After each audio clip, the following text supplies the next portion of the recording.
শুক্রবার জুমার নামাজের পর জামালপুর পৌর শহরের পাথালিয়া ১ নং ওয়ার্ডের সর্বস্তরের জনগণের আয়োজনে গাজায় ফিলিস্তিনি নিরীহ মুসলমানদের উপর হামলার প্রতিবাদে বিক্ষোভ মিছিল ও দোয়া অনুষ্ঠিত হয়েছে। বিক্ষোভ মিছিলটি পাথালিয়া ঐতিহাসিক বকুলতলা চত্বর থেকে শুরু হয়ে শহর প্রদক্ষিণ করে স্থানীয় ফৌজদারি মোড়ে গিয়ে মিছিলটি শেষ হয়। পাথালিয়া ১ নং ওয়ার্ডের সর্বস্তরের জনগণের আয়োজনে বিক্ষোভ মিছিলটিতে বিভিন্ন শ্রেণী পেশার মানুষ উপস্থিত ছিলেন। মিছিল শেষে সংক্ষিপ্ত সমাবেশে বক্তারা বলেন, ইসরায়েল যে ধরনের অমানবিক পরিস্থিতি তৈরি করছে তা বিবেকবান কোনো মুসলমান মেনে নিতে পারে না। তাই বাংলাদেশ সরকার রাষ্ট্রীয়ভাবে প্রতিবাদ জানিয়ে হামলা বন্ধ করার দাবি জানান এবং বিশ্ব নেতাদের গাজায় জনগণকে রক্ষায় এগিয়ে আসার আহ্বান জানান।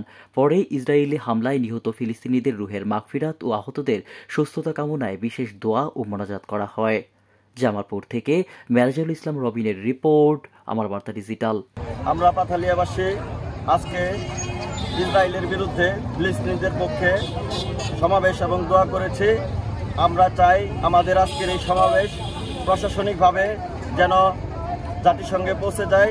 আমাদের প্রধান উপদেষ্টা তিনি যেন আমাদের কথাগুলো, আমাদের বার্তাগুলো জাতিসংঘে পৌঁছে দেন এবং ফিলিস্তিনিদের ছোট বাচ্চা, মুসলমান এবং মসজিদুল আল আকসা সেটিকে রক্ষার্থে যথাযথ পদক্ষেপ নেয়। ১ নং ওয়ার্ডের পক্ষ থেকে সর্বস্তরের জনগণ, যে আপনারা জানেন ফিলিস্তিনে নিরীহ মুসলমানের উপরে ইসরায়েলি বাহিনীর বর্বর হামলার প্রতিবাদে আমরা পাথালিয়া ১ নং ওয়ার্ডবাসী আজকের এই মিছিল, বিক্ষোভ মিছিল এবং গণদোয়ার আয়োজন করেছি।